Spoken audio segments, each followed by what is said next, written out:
છે જે ખરેખર હિન્દુસ્તાનની સંસ્કૃતિની મિસાલ કહી શકાય। આ રંગ છે માનવતાનો અને ભાઈચારાનો। તો જોઈએ આ રંગમાં રંગી ગયા છે કોણ છે આ શખ્સ જે હિન્દુસ્તાનની સંસ્કૃતિ અને ભાઈચારાને મિસાલ બની ગયા છે। જોઈએ આ ખાસ રિપોર્ટ।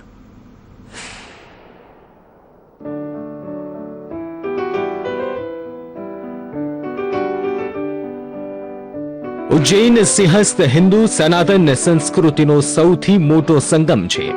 અહીં મોટા મોટા મહામંડલેશ્વર અને મહાક્ષાની ભક્તોના પંડાલ તો તમે જોયા હશે, પરંતુ આ સિંહસ્થમાં એક પંડાલ એવો પણ છે જ્યાં ભગવાન રામનો એક ભક્ત છે જે નમાઝ પડે છે, જે મક્કા મદીના કાબાને જન્નત માને છે। તમને પણ મૌલાના પંડિતથી મેળવીએ। જી હા, આ એ ફારૂક રામાયણી જેના ગળામાં સ્ફટિકની માળા છે, તો શરીર પર ગેરું કપડા છે અને તેના કંઠથી નીકળનારો એક એક શબ્દ અને રામ અને તેના ભક્તોની અભિભૂતિ કરે છે। ફારૂક રામાયણી અહીં સ્વામી અચલાનંદજી મહારાજ पंडालમાં संगीतमय रामकथाનો પાઠ કરે છે। ये गुरु का प्रमाण पत्र था राम जी के परमात्मा के मिलने का, दर्शन करने का सबूत कि परमात्मा ऐसे मिलेंगे, सरसिज लोचन बाहु विशाला जटा मुकुट और गलमलवा। હિન્દુ મુસ્લિમ ધર્મના વિદ્વાન ફારૂકને રામાયણના પાઠ કર્યા પછી લોકો રામાયણી કહીને બોલાવે છે। તે તેમની કથામાં ભગવાન રામના ચરિત્ર સાથે કુરાનની આયાતોને પણ જોડે છે। તેમના મુખમાંથી નીકળતા શ્લોક ધર્મની સીમાઓના પાર સર્વધર્મ સંભાવનો અહેસાસ કરાવે છે। शिल्पों के इंतजार में फूलों की बात थी, परसों तो कुटलियों में दर्शन की आस थी, माना कि वो झूठे थे, मगर राम से तो पूछ कि सबरी के झूठे बेरे में कितने मिठास थे। એકવાર તેમની કથા સાંભળવા જે જાય છે તેમના રોમ રોમ કહી ઉઠે છે, માનવતા અને શાંતિ દૂત કદાચ કોઈ હોય તો આજ છે। आज जे राम राज्य और मानवता ने साचा अर्थ में जीवी रहा है।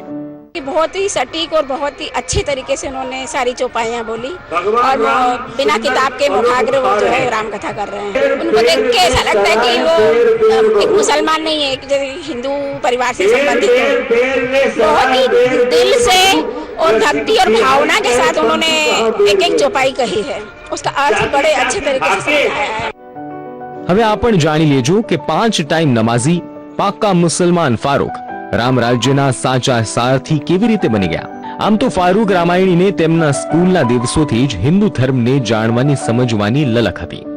મોટા થયા તો મોહલ્લામાં હનુમાન ચાલીસા પાઠ સાંભળતા। આ વચ્ચે તેમને હનુમાન ચાલીસા કંઠસ્થ થઈ ગયા, ખબર જ ન પડી। રાજગઢ જિલ્લાના ગનિયારી ગામમાં જન્મેલા ફારૂક એક દિવસ નરસિંહગઢમાં ગાયત્રી પરિવારના એક કાર્યક્રમમાં ગયા। બસ ત્યાંથી તેમને નક્કી કર્યું તેઓ બધા જ ધર્મના લોકોને માનવતાના પાઠ ભણાવશે। આજે ફારૂક નમાઝ પઢવાની સાથે રામાયણના પાઠ પણ કરે છે। પહેલી વખત તેમને પંચોરના વિશ્વનાથ મંદિરમાં સંગીતમય રામાયણ કથા સંભળાવી, ત્યારબાદ તો તેમણે માથાને આંખો પર બેસાડી દીધી। उस गांव में सुंदरकांड की परंपरा थी, झंडा निकलता है हनुमान जी का, उसमें हम भी इन्वॉल्व थे। हमारे गांव में ऐसा कोई सिस्टम भी नहीं था, ऐसा कोई परंपरा, तो उससे एक शौक सा लगा।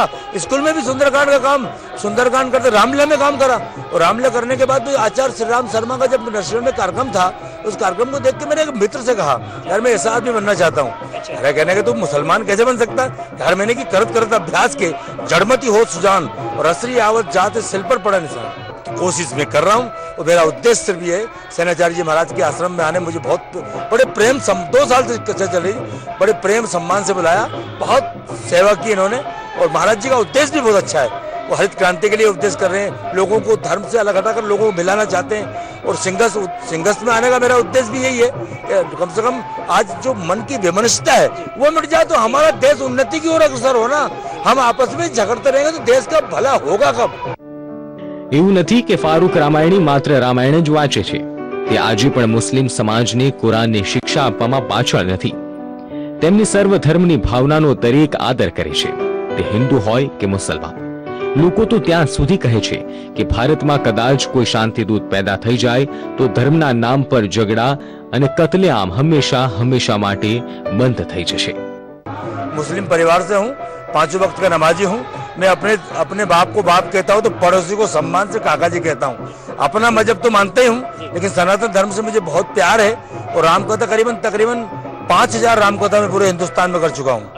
और राम कथा का उद्देश्य सिर्फ लोगों को दिल मिलाना है रामकथा नोट प्राप्त करने का साधन नहीं है, रामकथा मोक्ष प्राप्त करने का साधन है।